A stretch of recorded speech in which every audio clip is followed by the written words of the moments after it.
Hi everyone. Thank you for joining us today. I'm trying something new. We'll try to have some conversations with the interesting people and to share their stories. If you have a story, reach out to me, and like we can have share the story the same with you. So today I'm excited to introduce Steven, a talented individual who has taken a unique, inspiring journey from the world of music and data and audio engineering into the realm of data and software engineering. Steven's background is as diverse as it's impressive, with formal education in vocal performance and music composition, and over decades of experience as an audio designer. His creative experience has been recognized with the awards for Best Music in Featured Films and collaboration with the top industry names. But Steven's story doesn't end at the creativity. His passion for problem solving and technology led him to make a significant career transition. Now, as an application engineer, Steven is leveraging his artistic sensibility alongside his technical acumen to build robust data engineering solutions for automating database migrations to crafting sophisticated ETL pipelines. He brings a unique perspective to the field, blending discipline, creativity, and technical precisions in every he does. Thank you for joining me, Steven. Thank you very much, Arturius. I'm very happy to be here. Yeah, that was a mouthful. Oh my god. The intro is as impressive as you yourself. So I'm really glad to, having you on the stream and having this conversation. So hope that will be an inspiration for some other things. And Well, happy to be here. and before we begin, I would like to ask if you would be only allowed to listen, for the single song for the rest of your life, what it would be and why. All right. Um, I may have let this slip before, but I'll say it again. This is an answer that's very familiar with software people. It definitely depends. One of the things that you learn very quickly in the conservatory is that song as a word is actually a technical term of art. That is, a song is actually a piece of music that has vocal elements intended for one or more singers. So, if I had to listen to only a song for the rest of my life, it would probably be a song by the group The National called Slow Show from their album Boxer, which I believe was 2007, somewhere around there. It's a gorgeous piece of music with lyrics that just leave you a little bit haunted. There's notes of regret. There's lots of pathos. It's just a very beautiful piece of music. If, however, you meant more generally just a piece of music without constraining it to vocal only pieces, it's probably Piano Concerto Number One, the first movement by a Finnish composer named Ainojohani Rautavaara. It is just a fantastic piece of music. It has a very aggressive piano part that starts off the whole thing. It comes up to this really intense peak, and then you have the whole rest of the orchestra come in with a restatement of that theme that came in from the piano. Just in general, I really like concerto as a artistic form because there's something that's very evocative about a concerto is going to, for those of you who are unfamiliar with Western classical music canon and some of the forms there, a concerto is going to be a piece of music that features a soloist versus the orchestra, basically. There's something very evocative about that feeling of being one voice, one instrument sort of screaming against everything else that is coming against you. So I always find it very exciting. Wow. So, a couple of things out of this. First of all, I have two new things to add to my list. And second of all, I kind of feel I chose the wrong icebreaker question because, like, this is music, right? You know so much about that. I was just hoping, like for a title and nothing more, but I really appreciate that.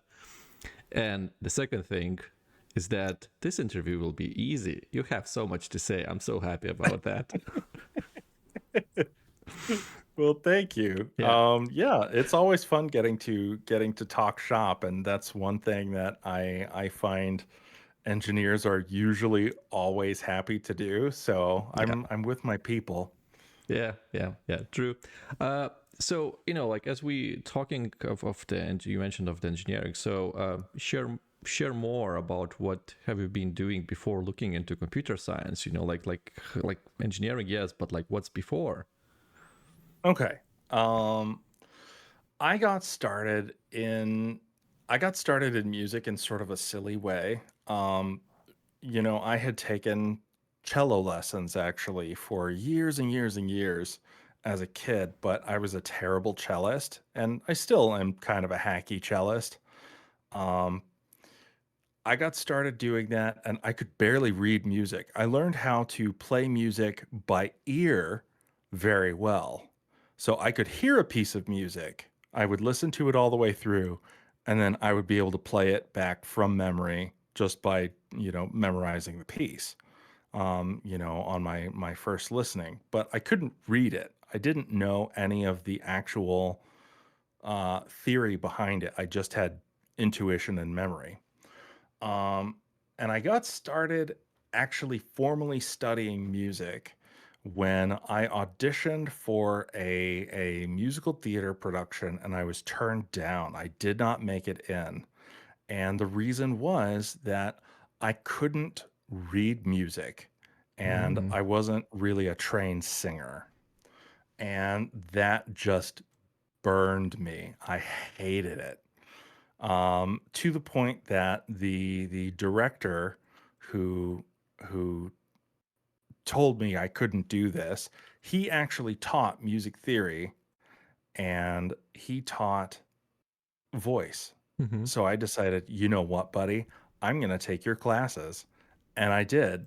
And then I just got more and more stuck into it until the next thing I know, I'm auditioning for college and the college is giving me money to go and study there. So I'm like, I guess I'm a singer now. Nice. Um, so yeah, it's sort of a weird backwards way of getting into it. From there, I studied opera. I studied all sorts of music, and somewhere along the lines, I got more interested in learning how the opera and all of the orchestration was put together. So I started studying composition. I write a ton of music in college and then also in grad school. And somewhere along the lines of that, I think, I'm writing all this music, but there aren't really a ton of opportunities for full-time like classical music composers. Mm-hmm. Where else could I do composition that would possibly give me more opportunity to express myself in a bigger medium? And I settled on like film and video games and TV and moving more in a commercial music route. Um, so I went and got a master's in that. And I worked in that industry for a while until I realized that freelancing as a musician just out of school is really, really hard. It is unbelievably hard. Yeah. So, uh, there came a point where I realized I'm not able to pay my student loans as I am going right now. Like I was making some money and I was working with people that I really loved and I was doing work I was very proud of, but I wasn't able to quite be settled. And after a number of years of doing that, you have a lot of what I'm just going to call like there's this buzzing in your head where you're always stressed and always worried about money. And after a while, I just realized, you know what? It would be faster and easier for me to work full time in music, work part time, learning computer science at this boot camp, and then make a career transition. It would be easier for me to do that than to continue doing what I'm doing.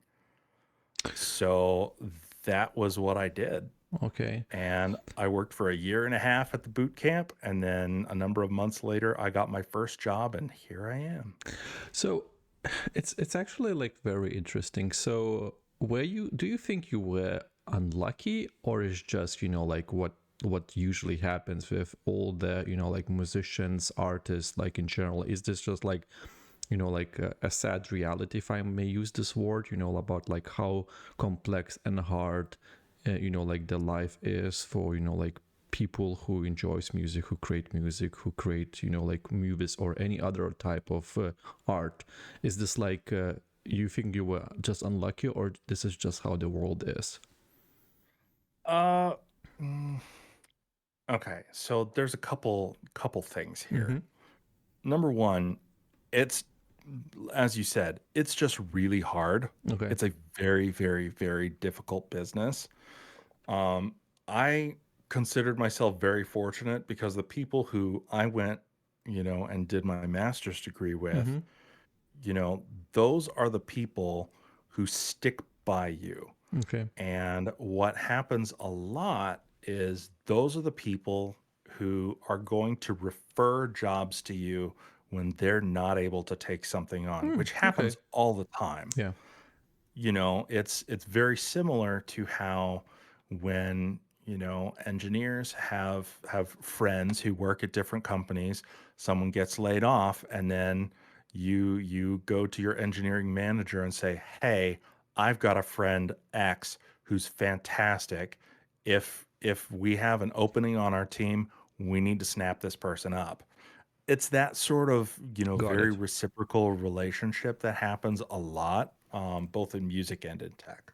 Got it. Got it. Um, in my case, um, I will be I will be very upfront and say I was good but not great.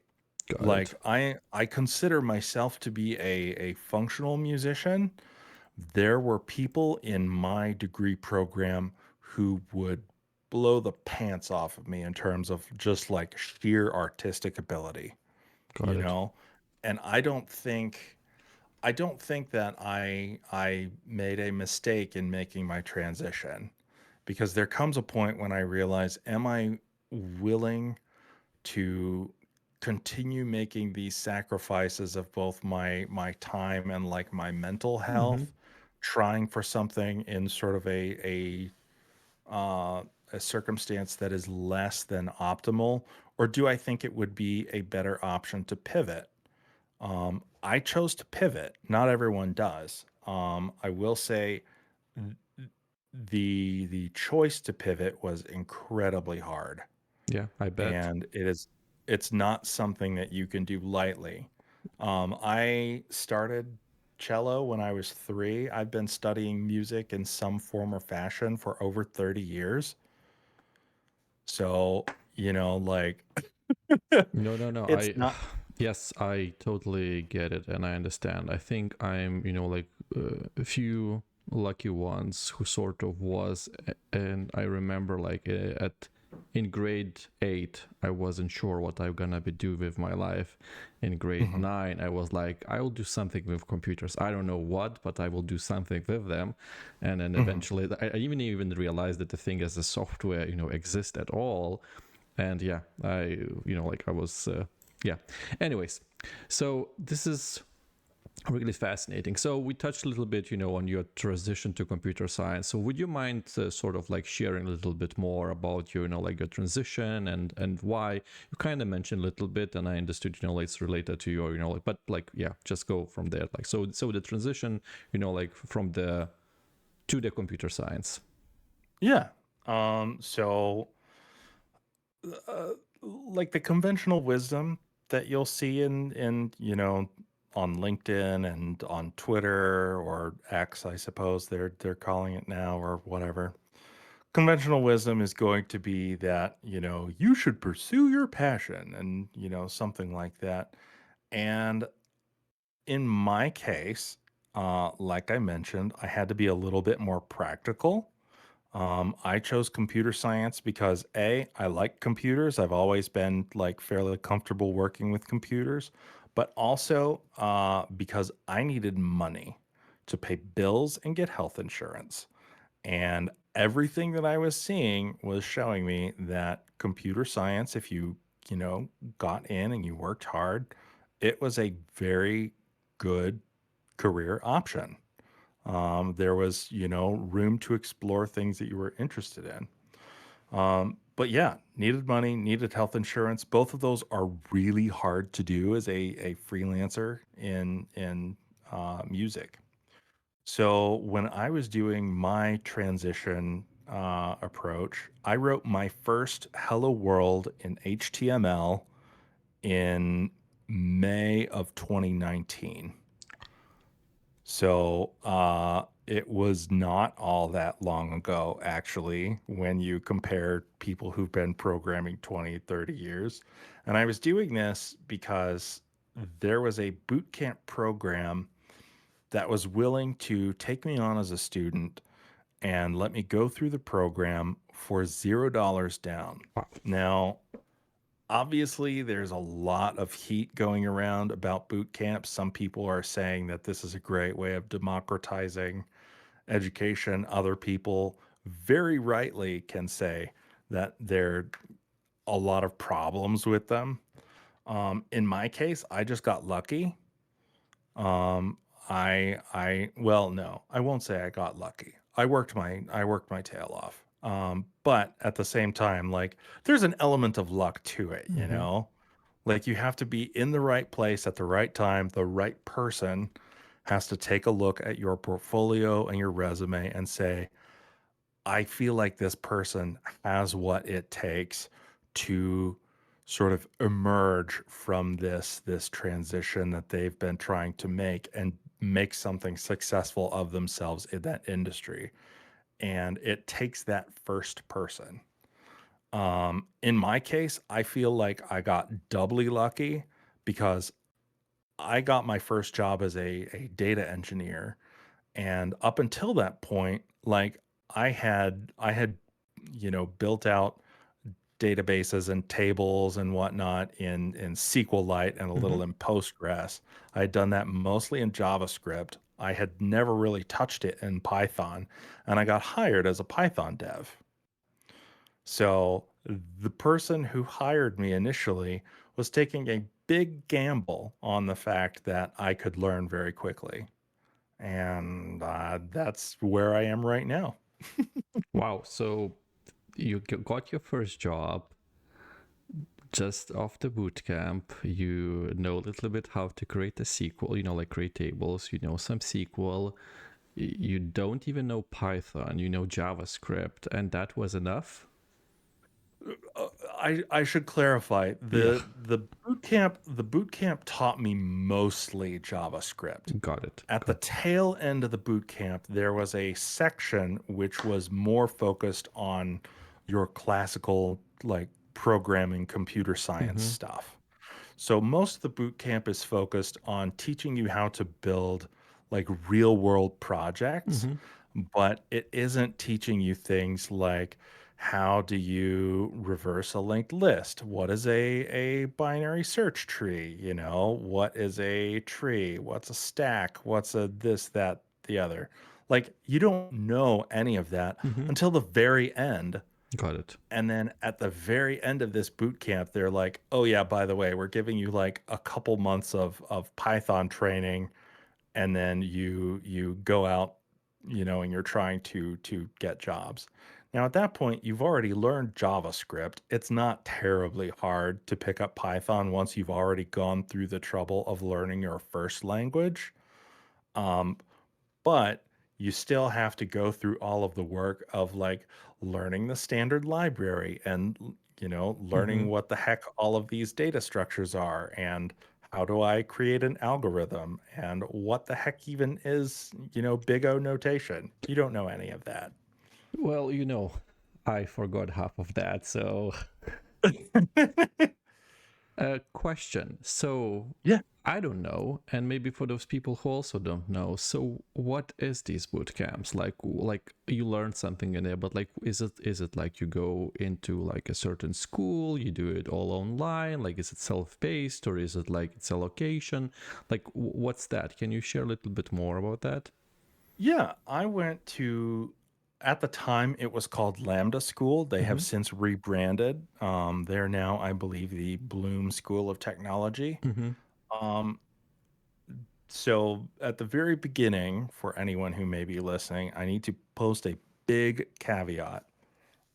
They are not an accredited institution. So if you are expecting to get a bachelor's degree in computer science out of this, you are going to be sorely, sorely mistaken. That is not what they are there to do. They exist to train people in technology skills to get them jobs. Like that is their mission. And in exchange for that, what they'll do is, lots of them, I believe, have something like this where they will take you on for limited or no tuition up front. And then at the tail end, once you have gotten your job in technology and you're making above uh, a certain required salary, then what's called an income share agreement will kick in. And then from that point, you share a certain point of your salary, a fixed percentage, every month until either you hit a cap where they say, okay, you've paid back everything you need to pay, you're done, or you just run out of time on that contract. It's a fixed Mm-hmm. duration contract as well. So when one of those two conditions are met, um, then you're done.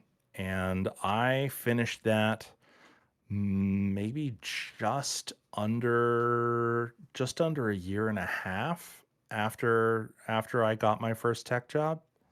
I mean, it's it's Um, it's it sounds it sounds amazing because like usually if you get a student loan that's not the case. By the way, I'm not promoting any type of education. Like everyone chooses whatever they want, but it's just like it's fascinating that this boot camp is actually investing their money and time in hope that they actually are successful and you actually can get a job so they could be compensated. Correct? right, right. Wow. That is the theory. Mm-hmm. Now in practice, there's a couple issues with this. Number one, boot camps tend to run their they tend to run their curriculum using basically the latest and greatest Mm-hmm. from whatever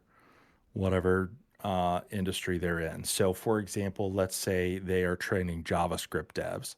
Well, at the time when I was in, they were just making the transition to React hooks. Mm-hmm. I'm not sure if you're familiar A little with bit, the yeah. React ecosystem.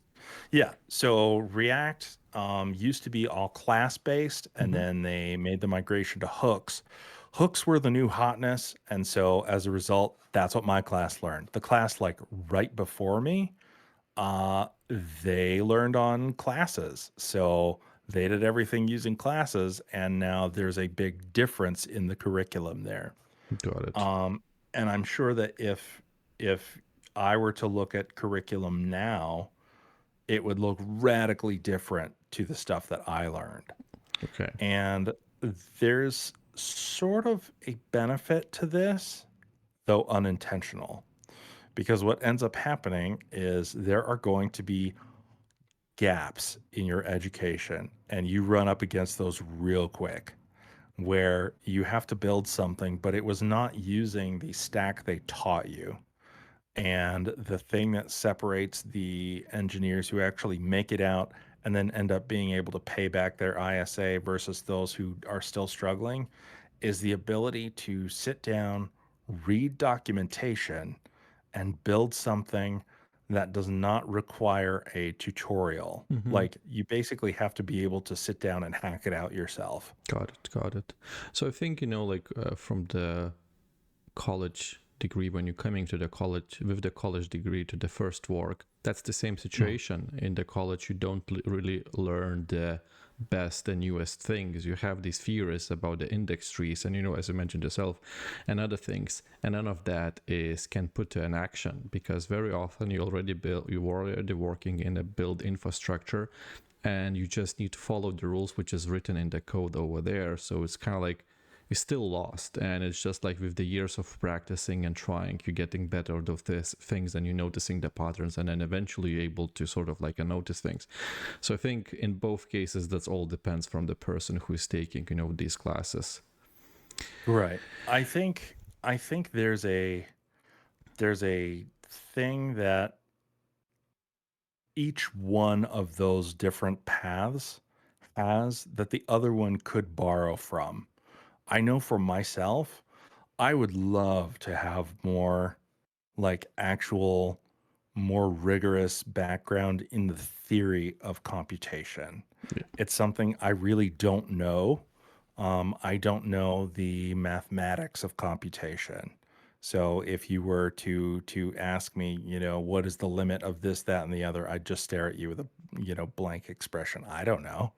It's fun. I'm working to address that. I'm taking these courses to address that, but I don't know it right now. And you're already doing the right thing. It's yeah, you're taking the courses. That's what I would do if I don't know something. You're just learning yourself. You're learning all the time. Anyways, so like the boot camps, great. You're doing a bunch of stuff. You're exposing yourself, to software engineering. So like I imagine you coming from a totally different set, right? So what was the challenging, like most challenging skills to acquire in transitioning to data engineering or the sort of like web development, and how do you overcome these challenges?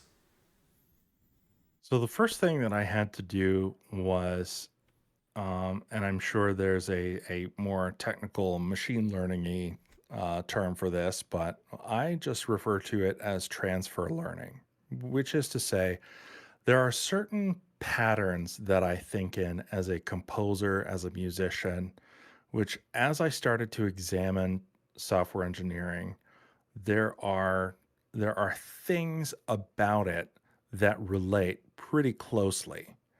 And so the hardest thing that I had to learn was just getting the vocabulary of software, getting the vocabulary of computers. Because at first, if you think about it, it is a technical language, both engineering, programming, and then also music. Most people don't think about music as a technical language, but it is.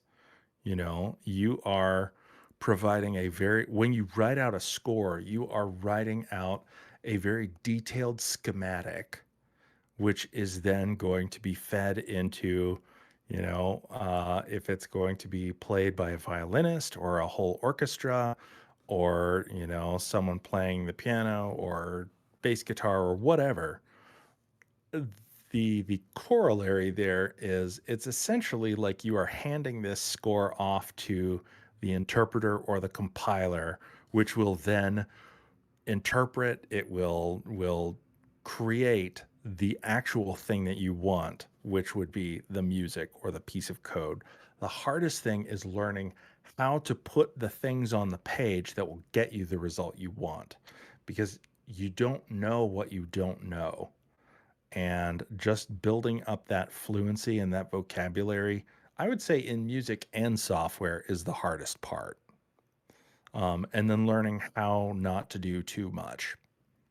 I see. Yeah, yeah, makes sense. You're absolutely right. I never thought of that. Like well, my kids back in the day were asking me like, like, what do you do at work? And I tried to figure out the answer, and basically like, I never really, like were able to. I think it's basically, like writing a set of instructions. So as you say, like it's, like composing whatever piece there is. So yeah, that's interesting. Cool. Yeah, it was one of those moments where actually I was in grad school for voice, but I was taking music composition lessons at that time in sort of a forum setting. So a whole bunch of composers would bring in their work, and then a couple composers would be chosen every week to show what they had written and then open it up to the class for discussion. And this is very insightful. Corollary here is like pair or mob programming. You open it up, and then other people get to critique what you've done, and you can choose to take it very defensively, or the the pro move here is very enthusiastically accept what other people have to say because they're going to see things that you won't. Um, yeah, like the hardest part of all of that is, well, number one, like I was just mentioning, there's a lot of it that's just ego at first, and learning how to relax that ego and accept what other people have to say and then say, you know what? Maybe I did write that completely backwards. Why don't I try this other approach? That is a skill transition that I would say went immediately directly into software because, you can be defensive about something you wrote, or you can scrap it and say, I'm going to kill my darlings. I'm going to do something that works better. And you learn as a result of it. Everyone is better off for that, in my opinion, anyway. This is amazing skill you have over there. First of all, PRs. We always run the PRs, and being able, to be, like cold-minded and basically accept any sort of both, like all type of not criticism but sort of like suggestions. This is amazing, and I mean, I think that's one of the best skills anyone can have. Like accepting and just dropping what you already have, and like starting from scratch if you want. That's amazing. So on that, in my second master's degree, when I was doing music composition for film, the way that we were taught to score scenes in films was you would have to score it once, just any way that you felt was right. You would have to score it again. So you would score every scene at least twice. And then we would bring it into the class and we would get feedback on it. And then when you got feedback on that scene, you would take it back home with that feedback now, and you would have to score it one more time. So you got to try out a bunch of ideas. You got to get ideas from other people in your class, see what worked, see what didn't, and then you got to take another stab at it. That honestly is one of my favorite ways of learning now is, do a whole bunch of stuff, throw it away, do it again, throw it away, do it another time. And then that's the one where you're able to synthesize all of these good things that you've learned by essentially messing it up. Like you do it and you mess it up. But in the process of messing it up, that's when you learn the problem space. You learn what you have to be careful about. Um, and yeah, I'm a big fan of creating something stupid and terrible and throwing it away, but learning from it. Yeah, that's another amazing stuff. I think this is I'm hearing experience speaking is totally fine. Screw up things. You just need to do things. The only way how you can improve by just doing things. Like it's like if you don't screw up, you don't learn from that. If you don't think, yeah, only the people who doesn't do anything don't make mistakes. I'm probably going to have to post this in the your Discord. There was I believe it was a study done on children where they had to create like dioramas or like these little scenes inside jars. And there was one group of kids that was tasked with creating like the perfect scene in the perfect jar, and they were given all sorts of time to do it and just be as perfectionist as you want. And a bunch of other kids were given the task of, okay, you have to do the same thing, but you have to do a new one every day. And for the duration of this experiment, they had to do new ones every day. And what you get out of that is that at the end of the day, it's the process of doing the thing over and over and over and over and over again until it becomes mechanical and not like a process you have to think about so hard. Yeah. Again, the relation between music and software is one to one. You go into a practice room and you practice for hours every day. I have lost count at the thousands of hours I've spent practicing. You sit down at your terminal and you decide, okay, I'm going to build this, that, and the other. I need to know these data structures. You go through the same process of, you know, just hitting those fundamentals over and over and over again. Honestly, I see music and software as very much related in terms of how I approach them for exactly that reason. It's just practice. Amazing. Once again, I'm just listening to you, and it's just like, wow, I now understand why you were hired. I mean, you're putting so much effort into what you do. That's amazing. So speaking of hiring, so actually we're interested. So your first job interview, right? Like just it's around the boot camp when you joined the first company, where they said that they will be getting sort of like like so you said like the person who hired you made a leap of faith because you kind of like didn't really had a Python experience, and he just took you. So like how was this process? Like did you submit it, apply, did they find you, like did like what was, can you walk me through a little bit? Right. So I I basically believe that the jobs I'm most interested in are the ones that come to find me, which I recognize sounds incredibly arrogant, but let me qualify that. So at the end of my boot camp, I did the thing that the boot camp people were telling me to do, which is apply to like, I think it was 5 or 10 jobs a day, like some crazy number. And you're supposed to keep track of all of this. And they Mm-hmm. say, "Oh, it's a numbers game. You just keep on applying and then eventually you'll get something." And I was getting even more burned out doing that than I had been when I was burned out doing music. I'm like, this is ridiculous. I hate what I'm doing. I'm applying for even jobs that I think I'm really going to dislike. And I had one opportunity that came up where the person was going to hire me for, a sum that I felt was not really appropriate for where I was at that time. Um, I felt like it was very similar to what I had been getting with music, but even fewer benefits that would come out of it. Um, and I decided it would be a better use of my time to invert the hiring funnel. So, the way that you do this on LinkedIn and similar platforms is you make yourself loud, but in a good way. What you do is you build in public. And what I was doing at the time was I was building a project that I'm going to be very shy on specifics here because it could get a buddy of mine in trouble. But my friend wanted me to build a platform that would automate crafting in a certain video game that he loves very much.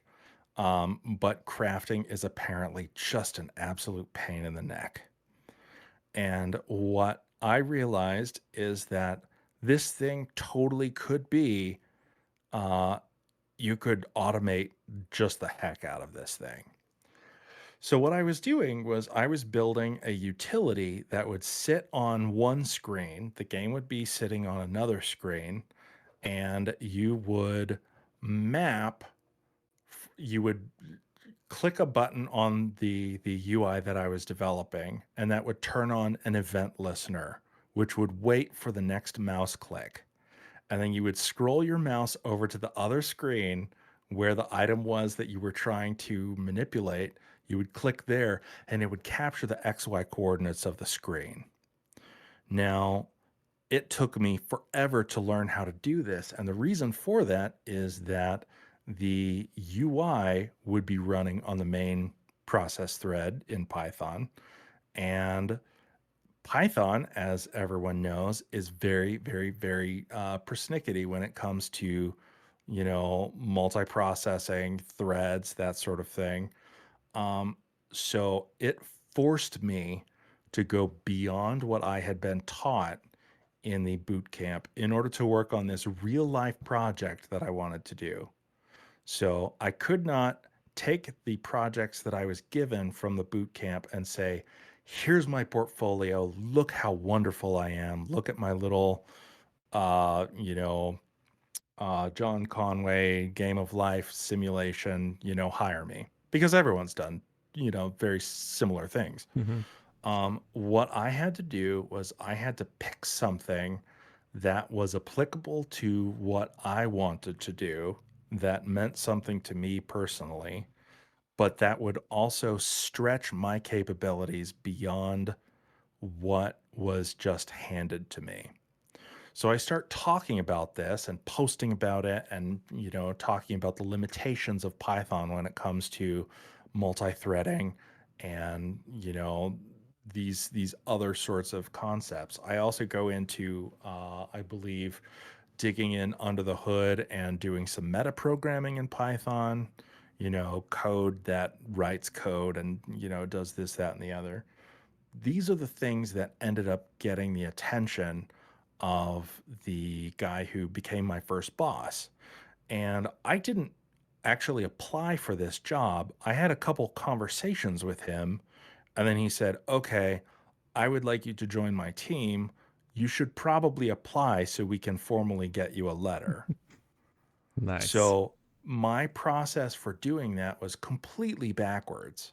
The job I'm in now was a little bit more of a formal process because I did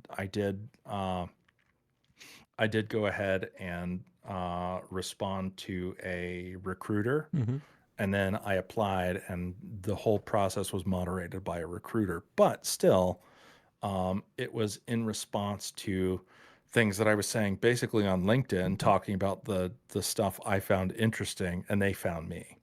Got it. Got it. So invert the hiring funnel. It is way better for your mental health if they come to you. And also by doing that, you gaining the extra skills, what would help you, to easier find a job. Because if your only skill is, like crafting your CV, this, I think I like what you did. That's great. I would like to ask. So the first job, was it like a data engineering job? Was a Python job? Like what type of the job was that? It was data engineering, Mm-hmm. but it was data engineering in a very Python heavy, Got it. like if you think about your I guess classical data engineering languages, what are you looking at? You're looking at Python, you're looking at SQL, bit of Java, bit of Scala. You're probably also nowadays going to be looking at like Rust is starting to make inroads into the data engineering space. Which, by the way, Rust, super fun language. It is verbose as hell, and I'm still struggling to learn it. I'm loving it, but it's sort of like a eat your vegetables, it's good for you sort of language. Um, but yeah, like it was very much a Python first sort of Got it. job where occasionally, because I was doing all of this in PySpark, Hmm. and so most of the code that I'm writing is actually Python code, but then occasionally you can do spark.sql Hmm. and then you open up a SQL query and you're able to do your SQL queries on the tables that you Got pick up it. that way. So So it was primarily Python. And then in my current job, I moved into basically like a 95% SQL, 5% Python role. got it. So, getting back to your first job, do you remember your first project or your first task which you completed as data engineer? That like sort of like not like Hello World, but something a little bit bigger we could still remember. Right. So the larger non-Hello World task that I was working on was I was writing an extension to a ingestion framework. Um, I believe my work was targeting the silver layer because they were doing bronze, silver, gold Mm-hmm. strategy for that. My work was on the silver layer. And so I was writing a extension for that, which I'll admit I don't recall. I don't recall the exact details of it. I was writing that extension, and then I was writing unit tests for that framework. Wow. Um, this was the first time that I had ever come up against a code base that large. It was incredibly daunting, and I had, maybe a little bit of panic since the most that I ever had to deal with in terms of like file management for some of my personal projects. I thought like dealing with 20 or 30 files was, a lot for one brain to handle. And then I come on into this, code base, and it just knocked my socks off my first day. I had no idea what was going on. And What? that those are the moments when you have to have like your conversations with your senior engineers who, they'll tell you, okay, breathe, you're gonna be fine. Just follow the little breadcrumbs and you'll get through it. Wow. So, okay, so I think let's go to the okay. So my next question, which I wanted to ask, is like because we touched some of the skills which you use, right? And the question which I was prepared was like, so in your opinion, which skills has the most impact to be hired? I think for your first job, that was your proactiveness. However, you mentioned your second job was a little bit more traditional. If the hiring manager went through the process, like had most likely a couple job interviews. So like comparing or adding the both, like which skills do you think, like is impactful the most for you to be hired? Like first, I mean, I think second time. Yeah, so the first job, like you mentioned, the most useful skill there is just being able to read through documentation and figure stuff out. Because at the end of the day, if a business is hiring you, they're doing that because they think you are going to be able to translate problems into business value. So being able to do that with, minimal handholding is very useful. That's a very valuable thing for them to bring on board.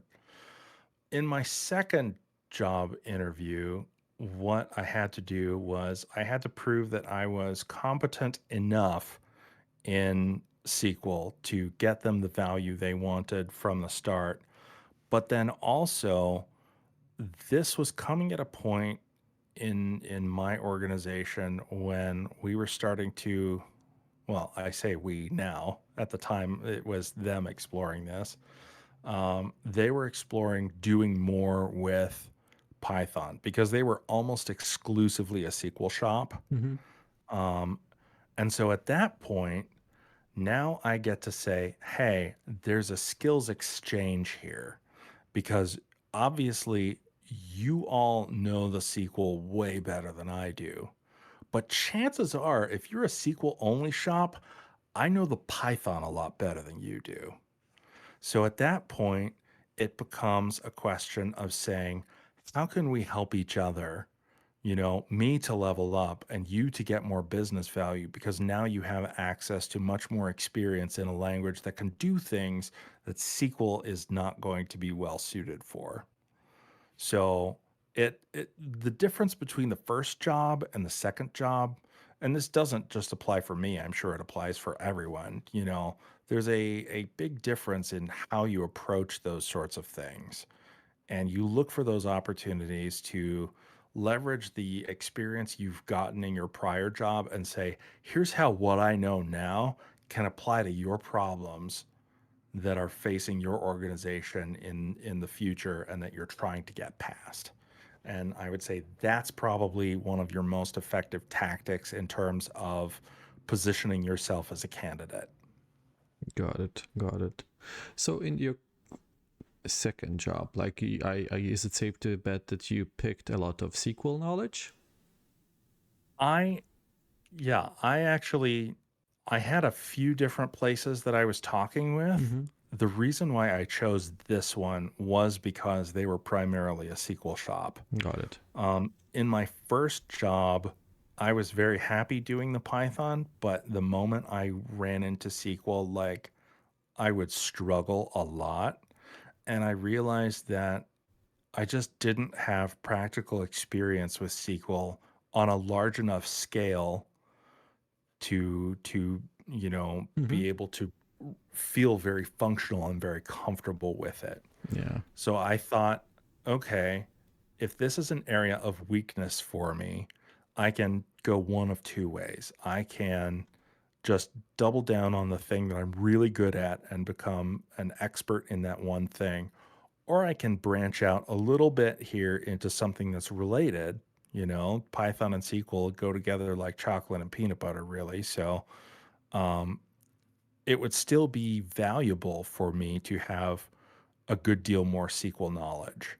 So I made the jump specifically because Mm-hmm. SQL was an area of weakness for me and I wanted to address it.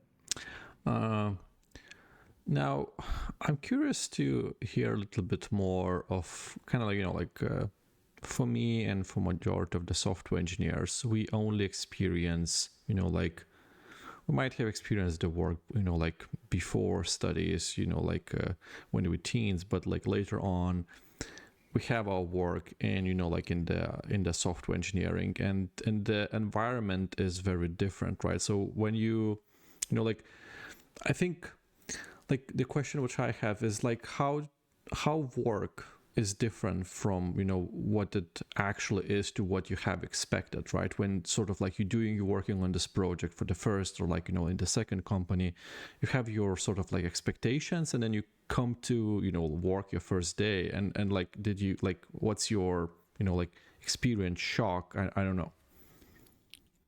Shock. Yeah, so that's actually probably kind of appropriate. Um, yeah, so the thing that you come into it on the first day with is just sort of a shock of realizing, oh, you don't just write code all day, every day. There's a good amount of the job which is being confused and then working your way past confusion and working to build your understanding. The other thing I mentioned was the shock at seeing the size of the code base. Just learning the structure of the code base is work. And I think that people in my situation would come in and not realize that because, again, coming from a boot camp background, you know, basically everything you do is going to be a greenfield project.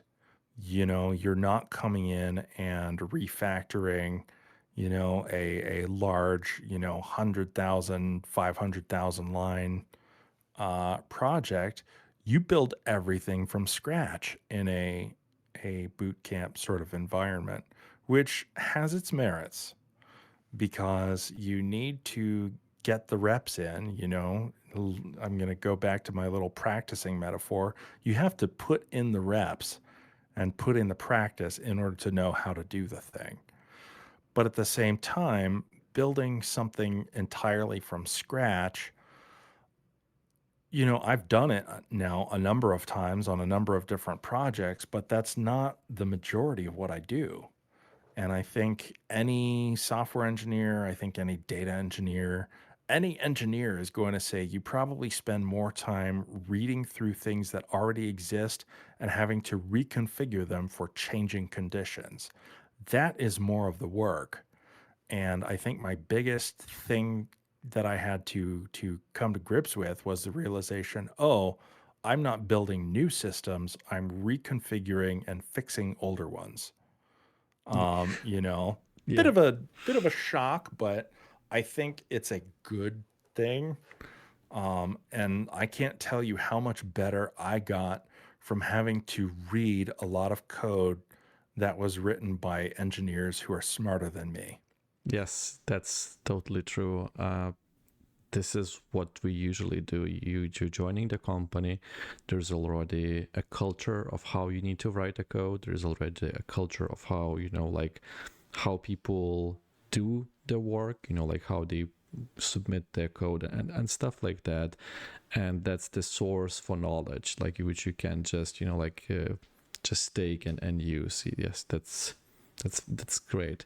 And what about the cultural like difference, right? So we all know the software engineers is very introverts, right? Like, so you worked in both like the like the music, like the arts, if I may say, and then like in the computer science, is the people different? Like, did you saw anything like, like different, or you were surprised somehow about the differences, or none of the differences in there? So here's a fun little trivia tidbit I will pepper on here. A lot of engineers that I have met are musicians, like a lot of them, and not just like passable musicians. These are people who, when they clock out at work, they're grabbing the guitar, they're grabbing the bass, they're going out and gigging because they are damn good at what they do. And music happens to tick a lot of the same boxes, just like I've been saying earlier. It it sort of gets that good sweet space in the brain where you are being both artistic and creative and then intensely technical. It hits all of those sweet spots. So in terms of like the character, the quality of the people, I'd say there's functionally no difference. You'll find exactly the same sorts of people who are very curious, they're very passionate, they're very driven. And by and large, they want to be very, very good at what they do. They don't want to just sort of skate by. They want to be real good at what they do, which is great. You want to be around those people. In terms of like difference between the two industries, I mean, at the end of the day, everyone's trying to make money, so that's going to be the same. I will say in music, um, there is often an optimization for speed at all costs. So if you look at some of these films, these gigantic feature films, something will come up and the studio will have to drop their composer, very, very close to the production of the film. I have heard stories, I've heard tales of composers who've had to write scores for entire feature length films. These are like 90 minutes of film plus, you know, take that and then multiply it by usually some of these films have like 80% of the running time Hmm. has music to it. Hmm. So a not insignificant amount of music, and they have to write it in like 2 weeks. Wow. Yeah, it's stunning. I don't see how people do that. Um, TV is even faster. So you get a TV episode, it can be like 30 minutes, it can be an hour, and usually the composer has like a day to turn it around and like get something ready to record. Or, a lot of the time these composers are just writing things entirely in the box. They don't have time to create a session for live players. So they just do the whole thing on their computer. They ship it, it's done until the next day, and they have to pick up a new episode for something. So, like, the turnaround time in music is insanely fast in a way that, I mean, I'm sure you could try to optimize for that in software. Probably not the best idea. That's fascinating. I never thought of that. I never even realized, that when I'm watching the movie or like TV show, that the music in the background, someone needs to create it, right? Like all like wow, that puts a different perspective on the things. Well, and the other thing that people have to recognize is more often than not, it's not going to be like there will be a composer whose name is mentioned. Yeah. The composer is the person who's heading the team Mm-hmm.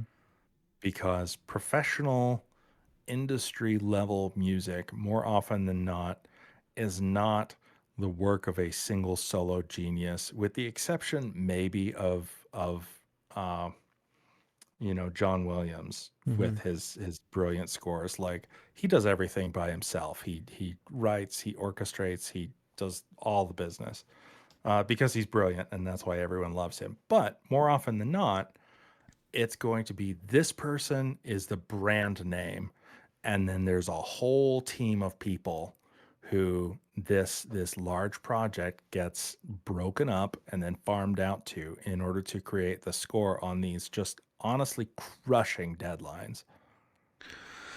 I hear you. Wow. Uh, so what about, any extra projects? Do you have time for any extra projects which you would be working yourself? So I have one project I'm working on doing, you know, bike data visualization, which is my code Mm-hmm. project. I have a other project that I'm working on just for fun, which is just a little jazz piece Mm-hmm.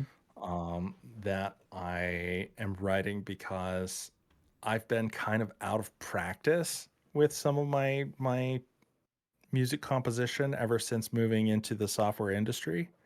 So I was doing that to kick some of the rust off, and boy, am I rusty. Like anything, you have to keep that practice up in order to feel like you still are very fluent in the thing. I still know how to read and write the music, Mm-hmm.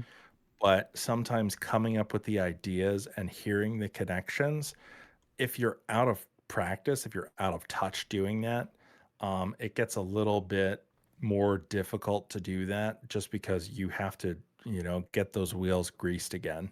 Yes, this is what many managers in software engineering is facing with, is that they're spending so much time in meetings and sort of like doing like other type of the work where they lose their grasp of software engineering at all, and they basically becoming rusty. And yeah, the projects outside, like as you said, like make sure that we still available, like still able to do what we've done in the past.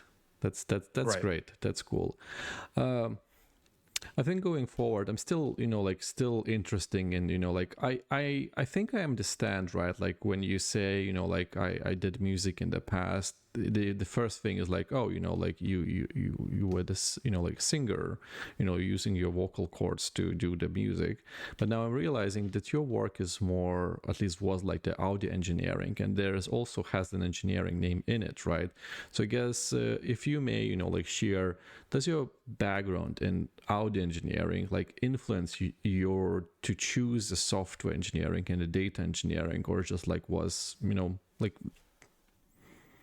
Yeah. I would say I would say that it did influence me after a fashion. Mm-hmm. So, one of the things that comes up when you move into any sort of composition or sound design or audio engineering is you have to get very comfortable with the technical requirements of your deliverables. Mm-hmm. And there are certain things that you need to know by digging really deeply into the way that the technology actually functions. Mm-hmm. A good example is that sometimes people will buy a microphone and they don't know really how it works. And so the microphone that I have right now is what's called a condenser microphone. If I did not know any better, I would say you just plug in a microphone and it's supposed to work, right? Um, Yeah. However, with condenser microphones, there's a couple qualities you have to know there. Number one is that it's a powered microphone. You require actual current going to it, 48 volts. And if you do not supply 48 volts to this condenser microphone, it will not work. There are other types of mics called dynamic mics that don't have this requirement. This is very similar to like, I mean, basically any API you look at, you have to read through the methods in an API to know what it requires. That sort of got me thinking in the same way that I would need to be thinking in order to be a engineer. I had to dive deep into some of these technical requirements. I had to learn all sorts of things about the way that sound actually functions.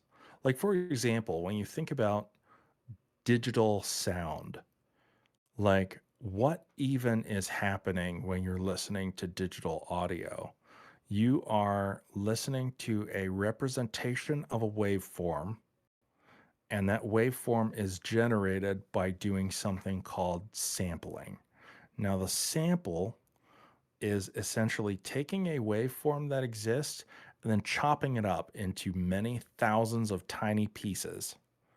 And each one of those little pieces is going to have an amplitude, it's going to have the frequency range where that thing is, it's going to have a duration. You know, you put all these numbers together and everything ends up being representable by numbers. So when you look at a piece of digital audio under the hood, it's really just a bunch of numbers that are going to tell your speakers what to do.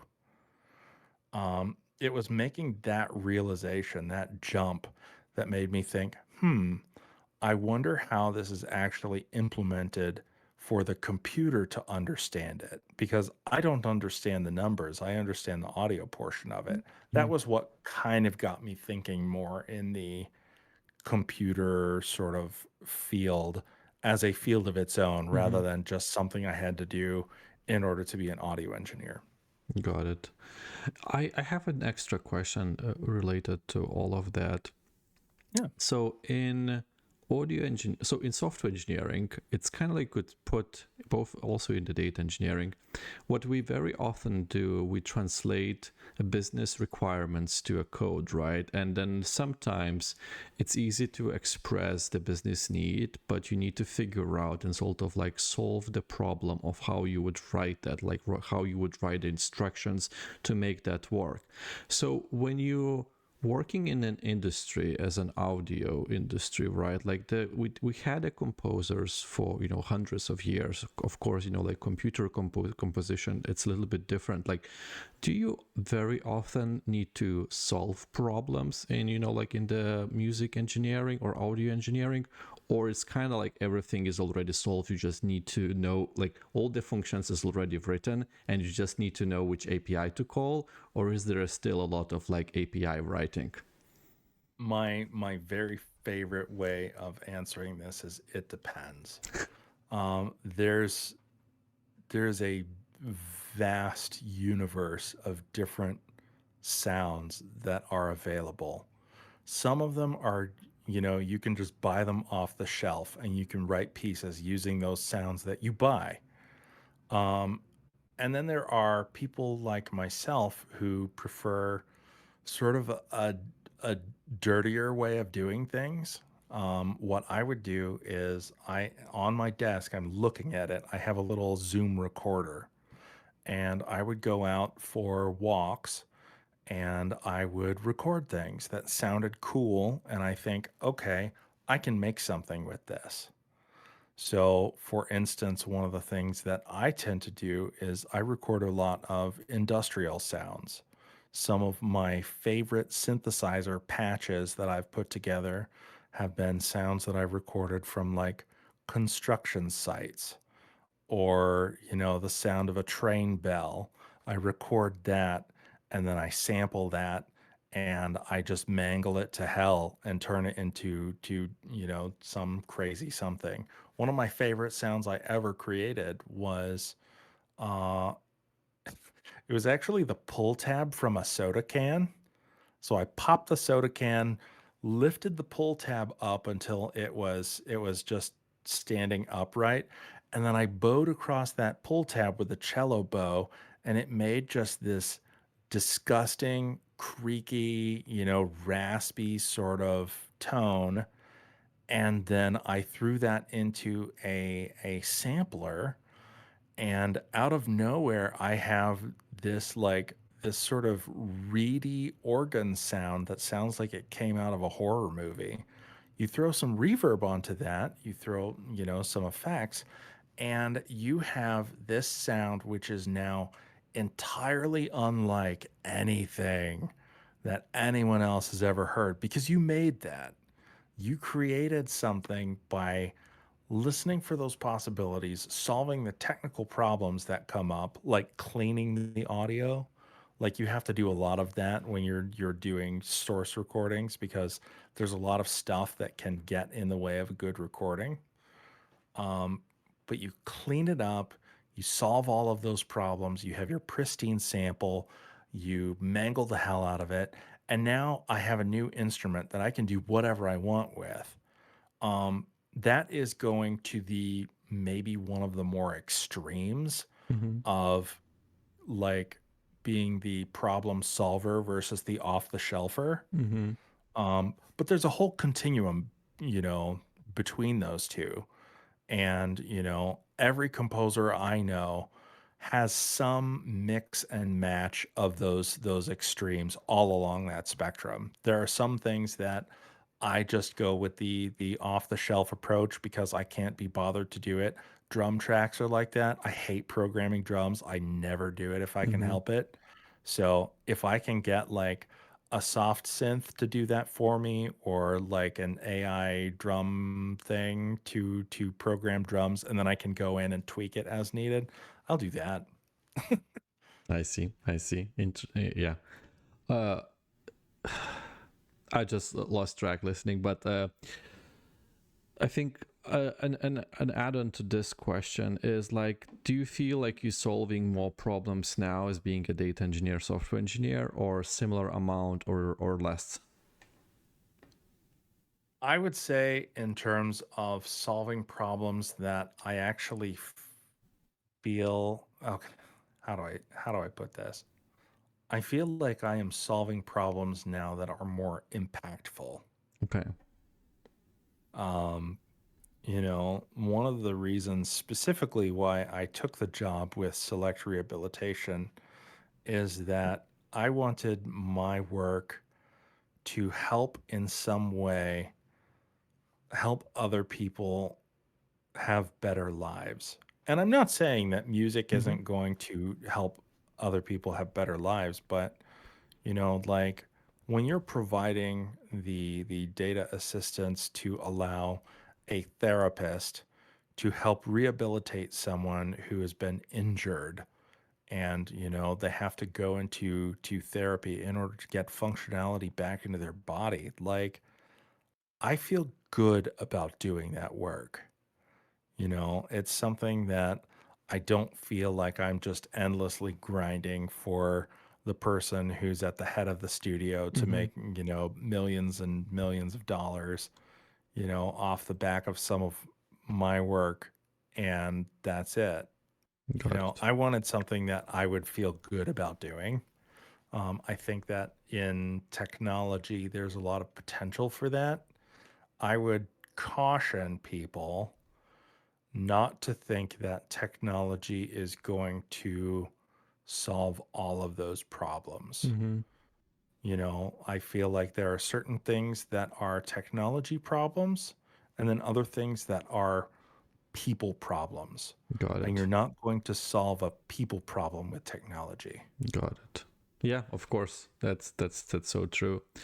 So as we're talking of the people, so I think I would like to move to like the other topic. So like you made a massive shift, and I would like to ask, like, what advice would you give to someone with no traditional, well, non-traditional to the software engineering background, looking to transition into data engineering, we Okay. or the software engineering?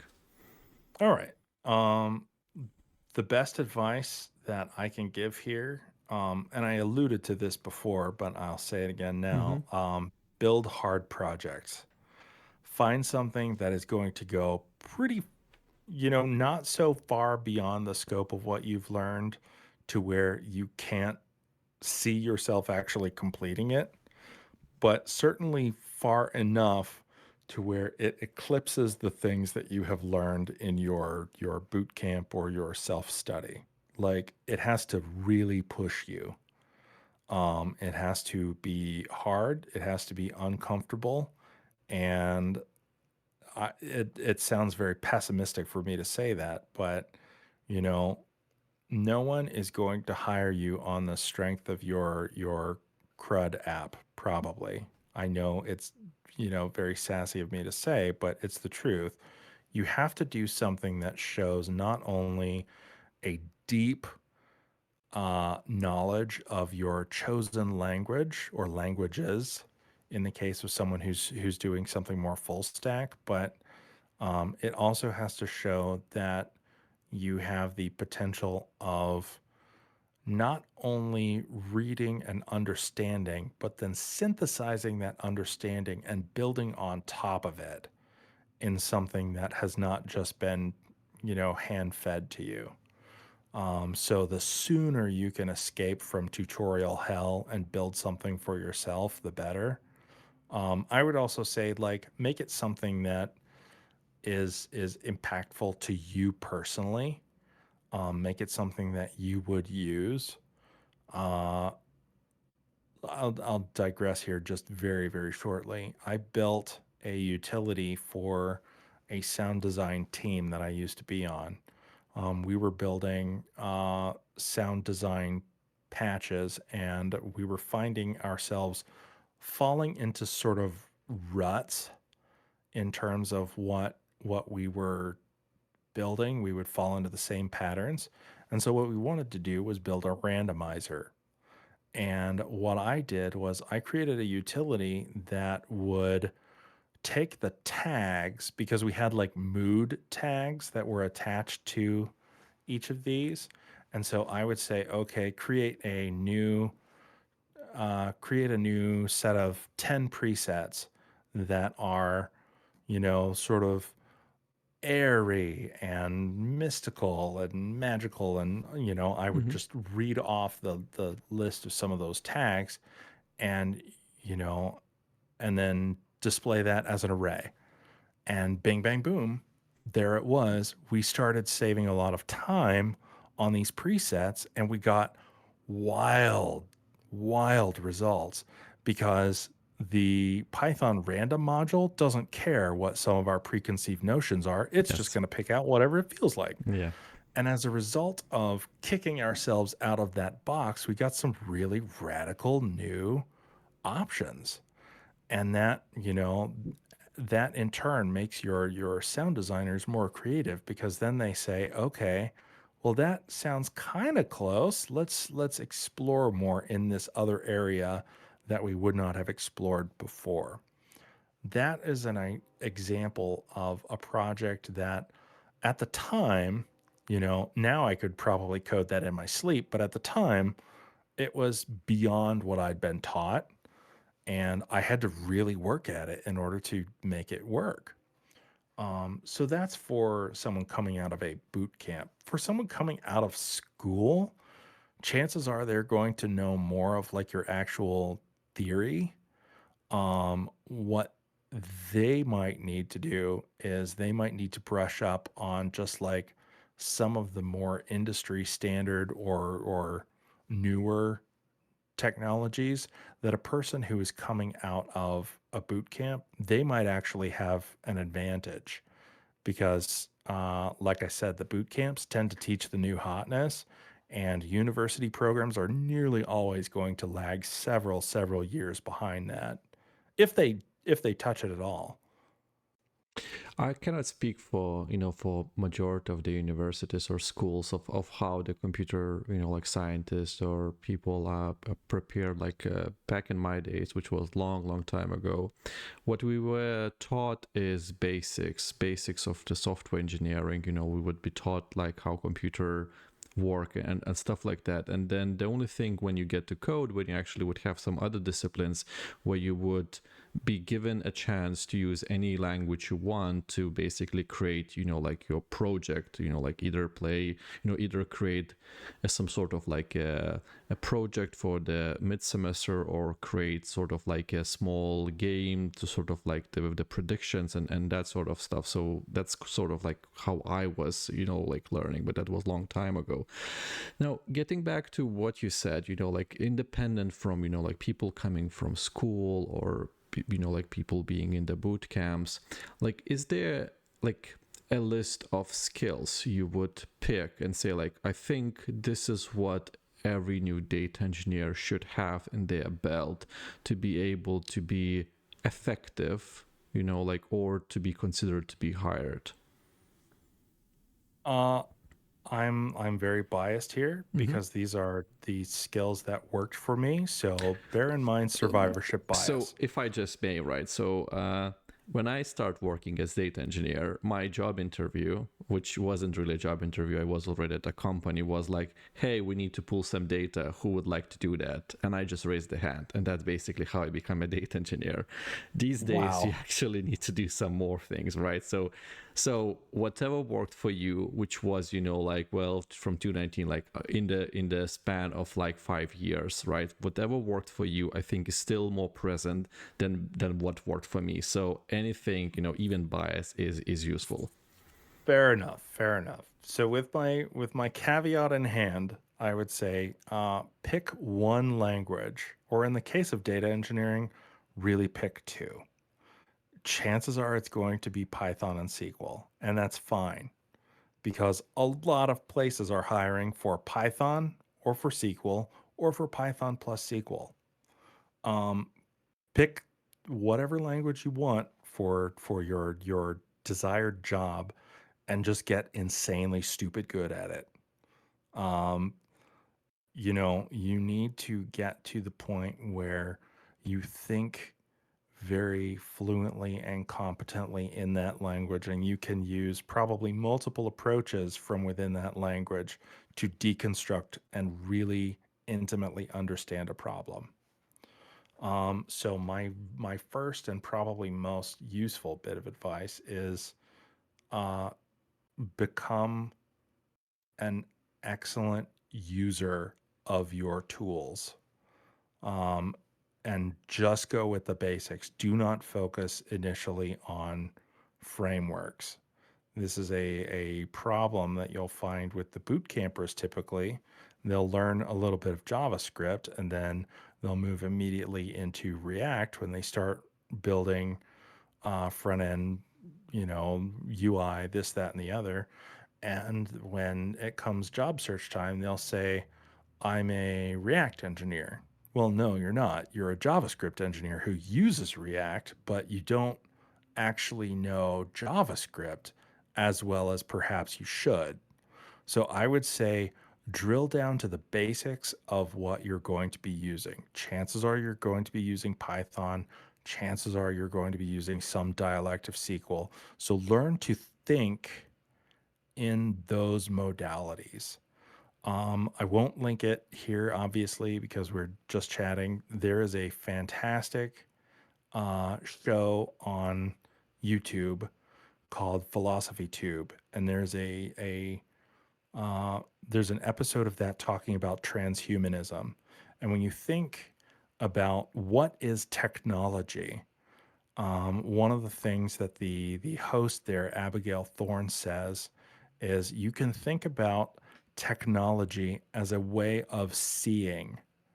So, for example, if you are holding a hammer, you are not just a man with a hammer, you are Hammerman.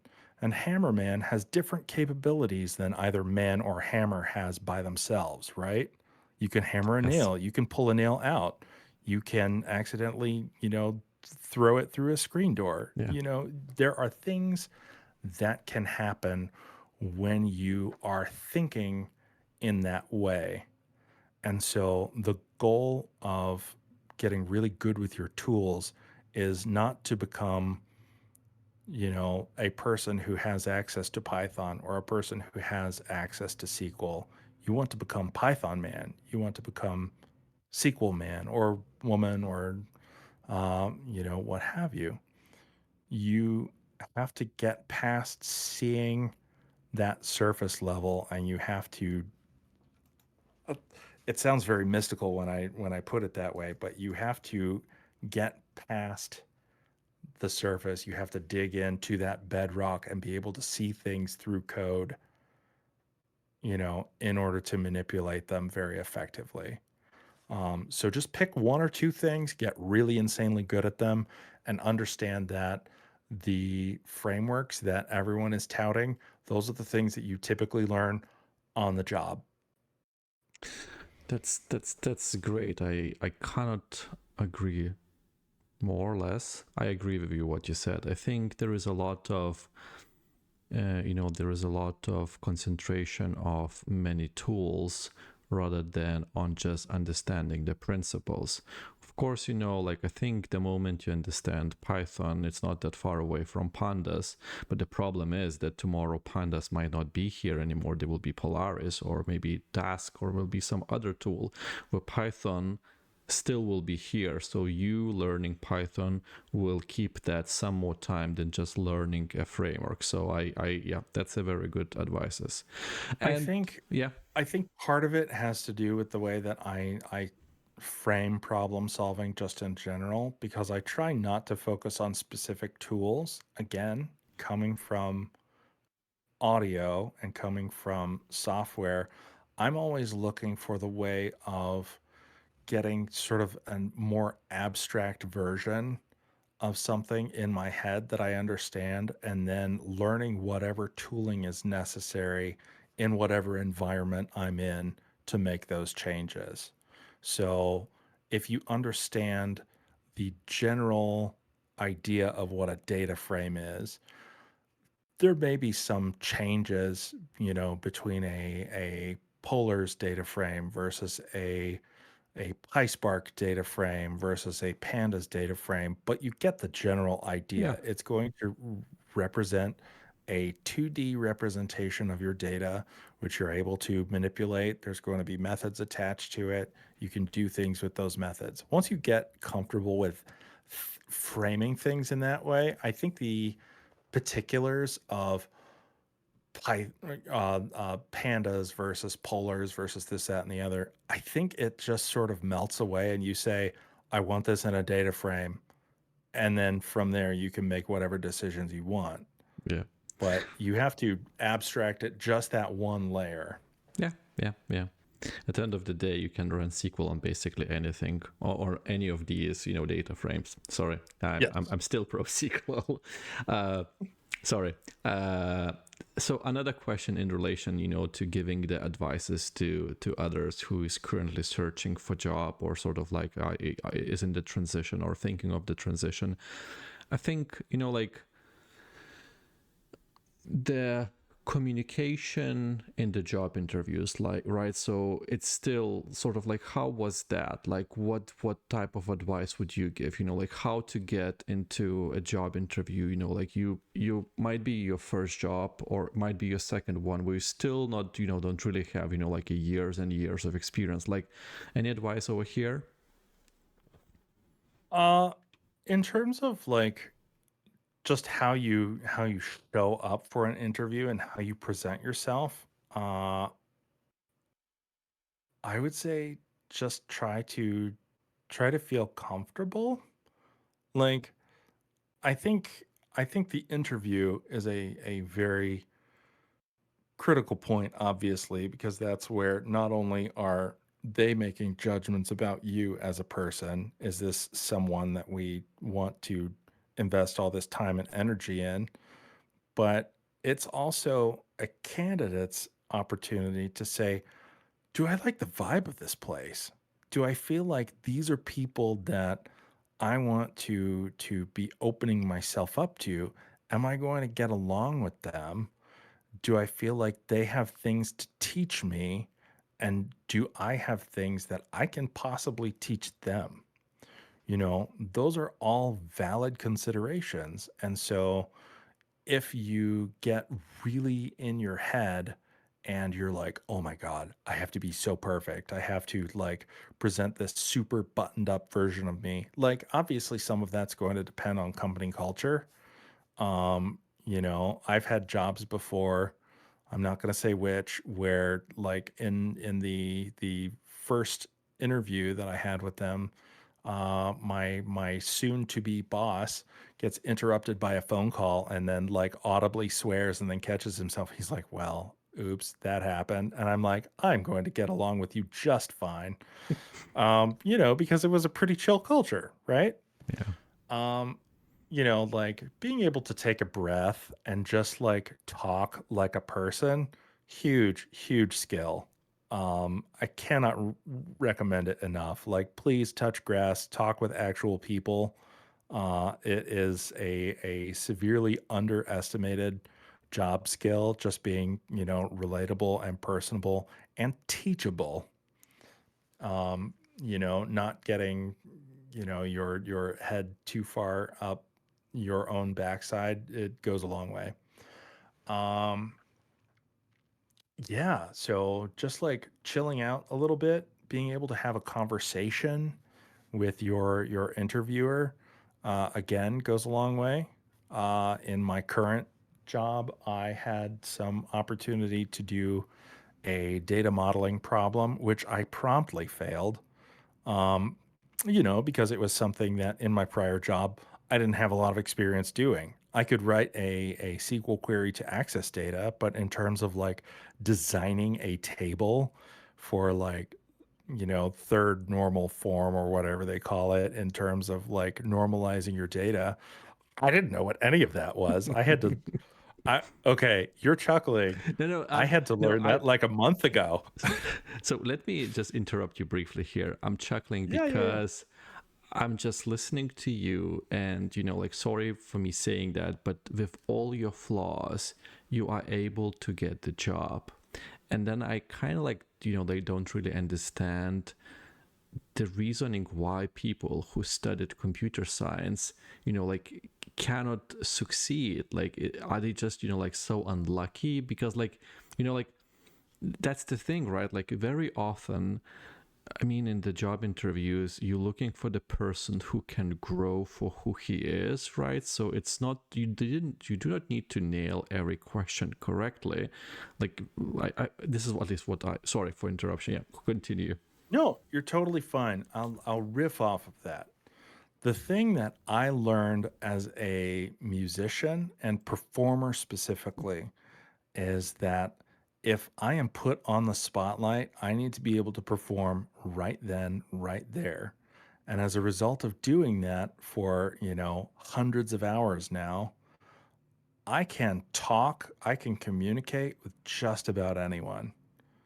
So, granted, it helps if I'm more knowledgeable about the subject matter, but I'm also comfortable enough in my ignorance that I can admit to it and say, look, this is an area where I maybe have, I have sawdust between my ears here. I don't know anything. Would you please tell me? And being able to do that in like a personable way, uh, it's a huge skill.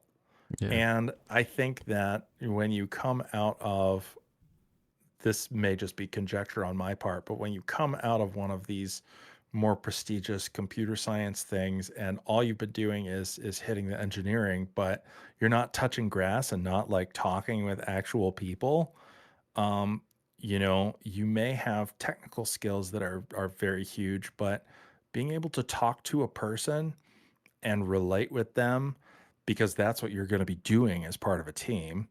It's not just writing code or understanding the computer, it's also dealing with people.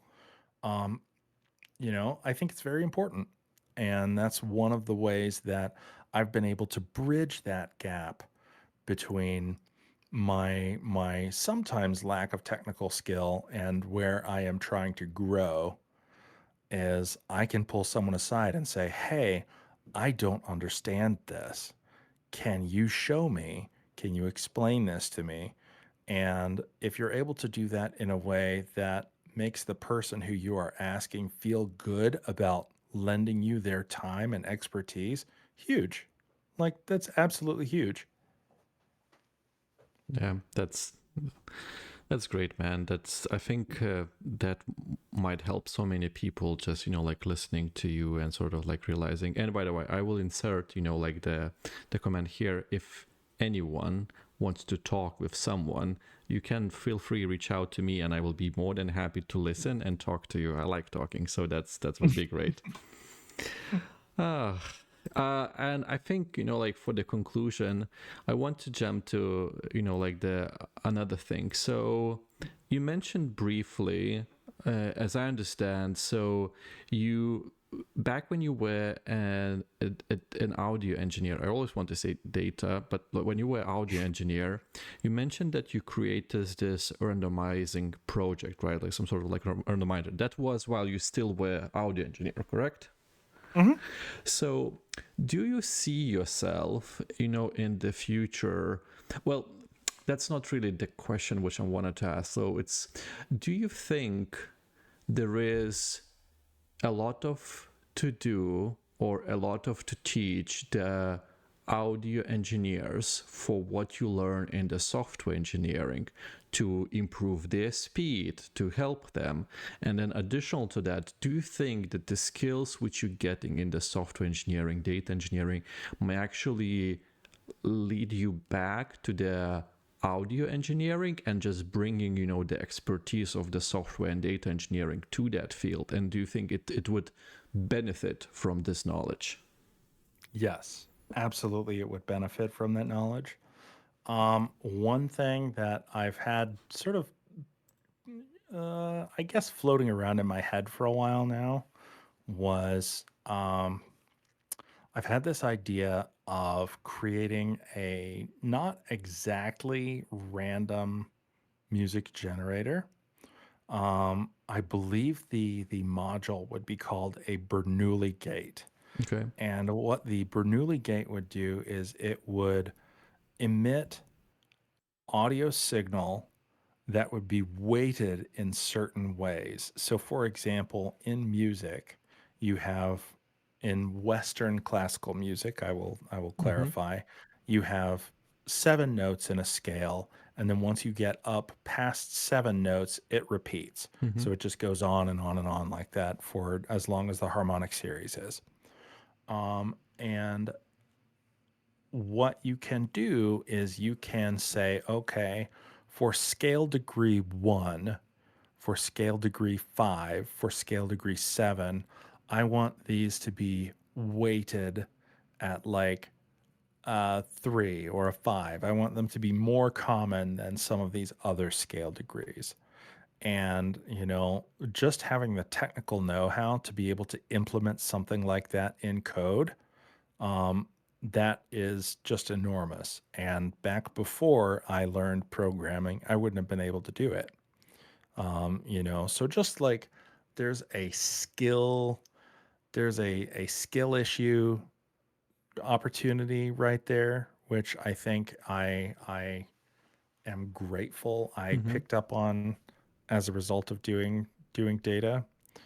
Um, from a more like I guess almost philosophical way, um, I think that the thing that software taught me about music, and you could say this goes back and forth between them because they're sort of self reinforcing. But the thing that software taught me about music was that the way that I envision something at first is not necessarily the way that it actually functions. Mm-hmm. And you have to dig into those black boxes to figure out how something works in order to then change and transform it. One of the most influential things that ever happened to me in music was when I took a course called Counterpoint. Mm-hmm. Now, I don't know, I'm not going to presume that you are terribly familiar with No. music at this point. You've heard of chords, right? Correct. Yes. All right. So, what is a chord? A chord is going to be a number of notes all played at the same time so you hear it as one thing. Mm-hmm. And when you have a chord progression, that chord is going to lead into another chord, which is going to lead into another chord, and so on and so forth. And it Mm-hmm. sounds good, right? Correct. Well, when I was a freshman in college, I was able to take a upperclassman music theory course because I was really into music theory when I was in high school, and I tested out of the lower levels of music theory when I entered college. So I was able to do this as a teeny tiny Mm-hmm. freshman. So I come into this course and I start learning about counterpoint.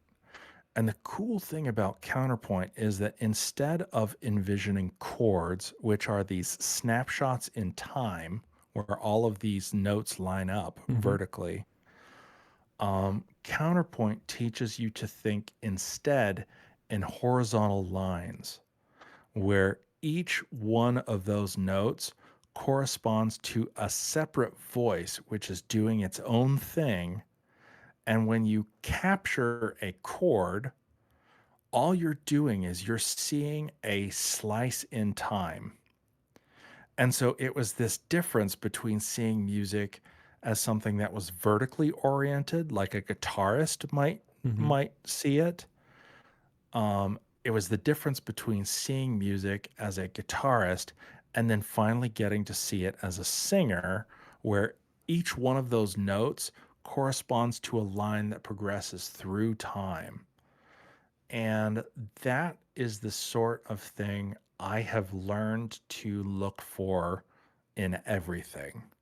I call them my 20,000-foot moments. Um, I'm always looking for the moment when my perspective shifts and the thing that I was so focused on becomes bigger and I'm able to see further to the edges of that thing. I think, for instance, uh, when I was able to imagine a dictionary, a dictionary data type as something that would have, basically like an open-ended array as your values, and then the key is essentially a set, and each item from that set would correspond to one of the values. I was like, "Oh my God, all of this makes so much more sense." Yeah. Like, those are the sorts of things you look for, and when they happen to you, God, it feels so good because then you're able to see your own mind expanding to incorporate this new data and then to see how it affects all of the things that you've taken for granted up until that point. You're able to see them through a slightly different lens. And I love that. So that's one way I would say in which both music and software have taught me a lot. Wow, Steven, this was, like amazing hearing you, amazing hearing your story. I'm so fascinated, about your transition and in general your journey to getting to where you are. I think, like if anyone right now is still not sure, like or hesitant or like not sure if they made a right choice, like by choosing the software, the data engineering. I mean, like it's never too late to it's came out wrong. What I wanted to say is just like, Steven, thank you very much for being here. I think you're amazing. I think your story is amazing. I think you showed that with like practice and practice and practice and practice again, you can reach, like whatever you choose to reach. I wish you all the best luck. Even you've decided to shift away from the software back to music, doesn't matter where.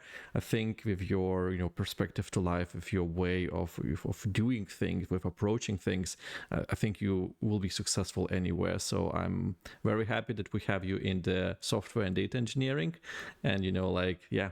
Thank you very much for this conversation. Really appreciate Much appreciated. Much appreciated, Artur.